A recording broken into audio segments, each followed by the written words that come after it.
দেখুন কি বলবেন?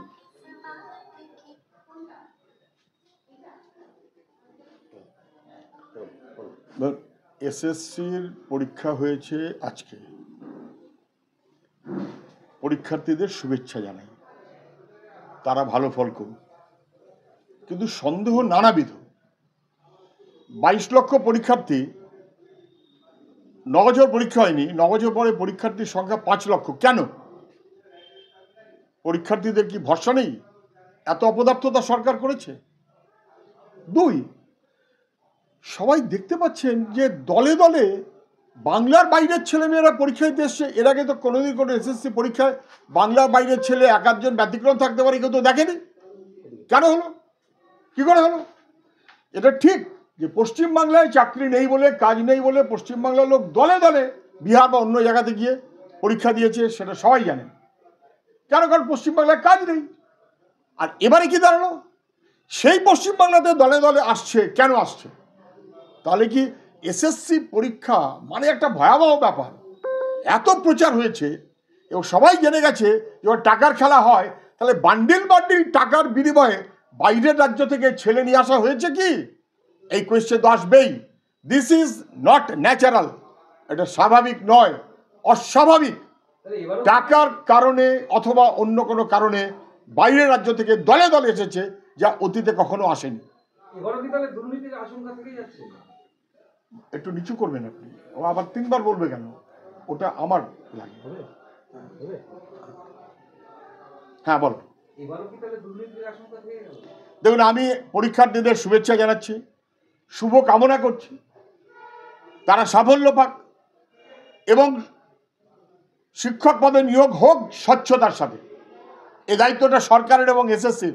কিন্তু ছাত্রছাত্রীরা ভরসা করতে পারছে না। আর যা খবরাখবর ইতিমধ্যে আসছে, এত ভিন রাজ্যের কি অন্যান্য আরো যা ছেলেমেয়েরা তো বিরক্ত। যারা পরীক্ষা দিয়েছে তারা বুঝতে পারছে যে ডাল মে বহুত কুছ কালা হয়। এবার মহুয়া মৈত্রের বিরুদ্ধে ওই মতুয়ারা অভিযোগ দায়ের করলো থানাতে।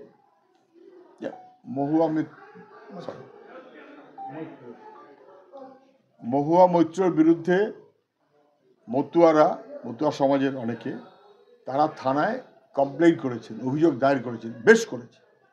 মহুয়া মৈত্র এমপি হতে পারে, কিন্তু খুশি মতো যেমন তেমন কথা বলবে নাকি? গরিব মানুষ বলে, মতুয়া সমাজ বলে তাদের ধরে অসম্মানজনক কথা বলবে? এর তো বিহিত হওয়া দরকার।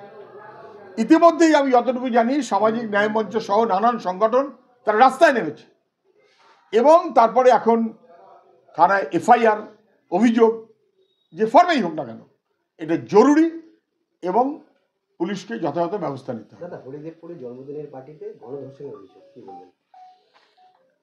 জন্মদিনের পার্টিতে হরিদেবপুরে গণধর্ষণ, তার অভিযোগ। তো বাংলা তার মেয়েকে চায়, বাংলা তার মেয়েকে নিয়ে আসার পর বাংলার মেয়েদের নিরাপত্তা কি আরো বিঘ্নিত হয়ে গেল? একটাই স্লোগান, বাংলা তার মেয়ে নিরাপত্তা চায়। বাংলার যে মেয়ে বসে আছে সে নিরাপত্তা দিতে ব্যর্থ, তাকে হটাও। বাংলা তার মেয়ে নিরাপত্তা চায়। পাড়ায় পাড়ায় যেখানে যেখানে যেমন তেমন ধর্ষণ আর গণধর্ষণ, একথা শেষ হওয়া উচিত। শিলিগুড়িতে এবার এই অভিযোগ উঠলো যে বাংলায় কথা বলার জন্য বাংলাদেশি তকমা দিয়ে একজনকে তাড়িয়ে দেওয়া হলো। দেখুন, শিলিগুড়িতে বাংলা ভাষায় কথা বলেছে, অতএব বাংলাদেশি এই তকমা দিয়ে তাড়িয়ে দিয়েছে। ভাঙড়ে, কলকাতার উপকণ্ঠে একই জিনিস। নানান জায়গায় পশ্চিমবাংলায় দেখা যাচ্ছে বাংলা ভাষায় কথা বললে ভিন রাজ্যে যেমন অস্বস্তিতে পড়তে হচ্ছে গরিব মানুষকে। ওটা বাংলা ভাষা এবং গরিব মানুষ, বাংলা ভাষা এবং প্রান্তিক মানুষ, পরিযায়ী শ্রমিক, তাদের উপর আক্রমণ। এক্ষেত্রেও দেখবেন আক্রমণটা গরিব মানুষ। গরিব মানুষ বাংলা ভাষায় কথা বলছে, বাংলাতে তাকে বিড়ম্বনায় পড়তে হচ্ছে। এটা কখনো মেনে নেওয়া যায় না। মুখ্যমন্ত্রীকে আমি বলবো, আপনার পরিচালনায় সরকার এবং শাসন কি সর্বনাশ করে দিল? এমনকি বাংলাভাষী মানুষ তার নিরাপত্তা বাইরে নেই। এ রাজ্যে গরিব মানুষ তার নিরাপত্তা থাকবে না? এ হয় কখনো? মর্গাহাটে আবাস যোজনায় কাটমানির অভিযোগ। মর্গাহাটে আবাস যোজনায় কাটমানির অভিযোগ মকড়াহাট। এখানে কাটমানির অভিযোগ মগরাহাটে আমার পাড়া বাবা। সেখানে অসম্পূর্ণ ঘর, বৃদ্ধা বিধবা দিন কাটাচ্ছেন। খোলা আকাশের নিচে। এসব জিনিস পাড়ার লোকদের জিজ্ঞেস করতে, সব আমায় জিজ্ঞেস করলে হয়? কি অভিযোগ? কাটমানি। কাটমানি, আবাস যোজনায় কাটমানি। দেখুন, মগরাহাটে আবাস যোজনায় কাটমানি, বৃদ্ধ বৃদ্ধারা রাস্তায় কাটাচ্ছে, তারা ঘরের সংস্থান পেল না। এটা কি শুধু মগরাহাট? গোটা পশ্চিমবাংলায় টাকা ছাড়া পশ্চিমবাংলায় 1 ইঞ্চি সরকার এবং সরকারের বাইরে এগোয়নি, 1 ইঞ্চি এগোয়নি। দুর্নীতি এবং দুর্নীতির রমরমা সবাই জানেন। পঞ্চায়েত মানে লুট দুর্নীতি, 100 দিনের কাজ মানে লুট দুর্নীতি, ঘরের টাকা মানে লুট দুর্নীতি, ও মগরাহাট হোক আর যেখানেই হোক, এর ওপরেই দাঁড়িয়ে আছে পশ্চিমবাংলায় তৃণমূলের রাজত্ব।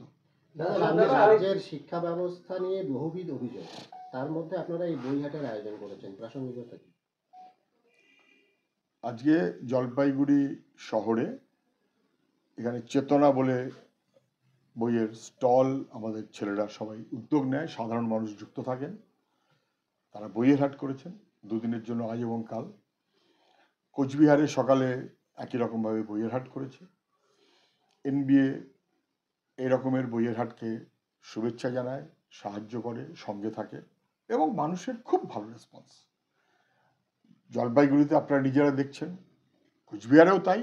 আমি তো শুনলাম বোধহয় একবেলাতে বহু মানুষ পুরনো বই, বহু টাকার পুরনো বই, নতুন বই, বাচ্চাদের বই, দুষ্প্রাপ্য বই ওখানেও কিনছেন, এখানেও কিনছেন। আমাদের শুধু কথা থাকবে যে বই মানে একটা কনসেন্ট্রেটেড ফর্ম অফ নলেজ, মানুষের কাছে সেটা পৌঁছে দেওয়াটা আমাদের কাজ, সমাজের কাজ। সমাজ চেতনা, সংস্কৃতির চেতনা এবং আমাদের বিজ্ঞান, পরিবেশ, প্রযুক্তি, সব শিল্প সাহিত্য বুঝবার জন্য এটা জরুরি। ফলে উদ্যোক্তাদের আমি স্বাগত জানাই এবং মানুষের কাছে আবেদন করি যে কোনো রকম প্রয়োজন হলে বই চেতনার স্টলে অথবা জ্যোতি বসুর নামাঙ্কিত কুচবিহারের স্টলে আপনারা যোগাযোগ করবেন। NBA মানুষের পাশে আছে। দাদা, সন্দেশখালীর আজ এবার বর্ধমানে দিনের পর দিন মহিলাকে ডেকে নির্যাতনের অভিযোগ, তৃণমূলের কার্যালয় লাগোয়া এই ঘটনা। মানে ঠিক কার্যালয়ের পাশেই। ঘটনা দিনের পর দিন কিসের? একটা মহিলাকে, ওই তো পার্টি বর্তমানে যে অফিস। শাসক পার্টি দলের অফিসে অফিস, হতো। তার ঠিক পাশেই একটা মহিলাকে দিনের পর দিন ধরে পার্টি অফিসে হতো আর পাশে। লাগাতার অত্যাচার। দেখুন, এই তো পিঠে পুলির সংবাদ তো সবাই পেয়েছেন। সন্দেশখালীতে মাঝরাতে পিঠে পুলি মহিলাদের ডেকে আনা হতো, তাতেও তো মুখ্যমন্ত্রী অথবা সরকার অথবা তৃণমূল খুব কিছু তাদের নাড়াচাড়া হয়েছে বলে মনে হচ্ছে না। এ তো পশ্চিমবাংলার নানা জায়গায়, বর্ধমানে তৃণমূলের পার্টি অফিস, তার লাগোয়া না তার মধ্যে এসব নিয়ে ধন্দ থাকতে পারে।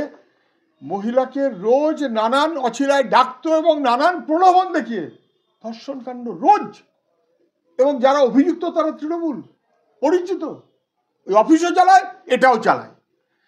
তৃণমূলের অফিসগুলো কি কলুষিত হবার মতন ব্যবস্থা করার কেন্দ্র? কি হচ্ছে? কোথায় যাচ্ছে বাংলার সংস্কৃতি, মহিলাদের ইজ্জত কোথায় যাচ্ছে? মুখ্যমন্ত্রী আমাদের কিন্তু মহিলা, বেশি কথা বলবেন না। বলুন দাদা, বাংলায় অনুপ্রবেশ নিয়ে RSS এর যে যোধপুরে বৈঠক হলো, সেইখানে উদ্বেগ প্রকাশ হচ্ছে। RSS এর একটা কি বৈঠক হয়েছে যোধপুরে, তো সেখানে তারা নানানবিধ উদ্বেগ প্রকাশ করেছেন। বাংলায় অনুপ্রবেশ নিয়ে নাকি তাদের উদ্বেগ প্রকাশ করেছে, কিন্তু ওদের উদ্বেগ প্রকাশ করা উচিত ছিল যে বাংলায় যদি অনুপ্রবেশ হয়ে থাকে তাহলে অমিত শাহ হট যাও, স্বরাষ্ট্রমন্ত্রী সে ফেল। অনুপ্রবেশ হচ্ছে তো স্বরাষ্ট্রমন্ত্রী কেন্দ্রে কি করছে? বর্ডার তো কেন্দ্রের সাবজেক্ট, ফলে সেটা ওরা বলতে পারবে না।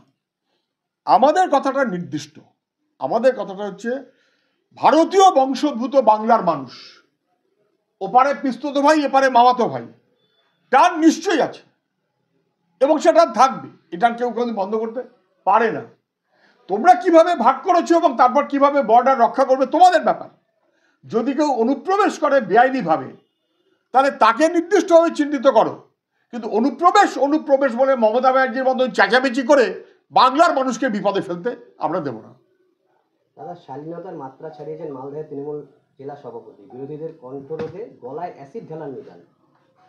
ছাগলকে নিয়ে রোজ কথা বলে আব্দুল রহিম বক্সি। আব্দুল রহমান বক্সী। দেখুন, এই তৃণমূলের মালদার সভাপতি, তার কথা কি উত্তর